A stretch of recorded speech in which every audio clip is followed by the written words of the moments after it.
আসসালামু আলাইকুম গাইস, দেখছেন ওর মাকে ঘুমাতেই দিচ্ছে না, শুধু দুষ্টামি করে।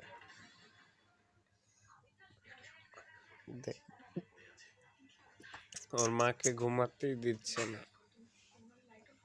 দেখুন দেখুন কি করে, দেখুন খুবই দুষ্ট। একটি বাচ্চাই হয়েছে, খুব দুষ্টামি করছে।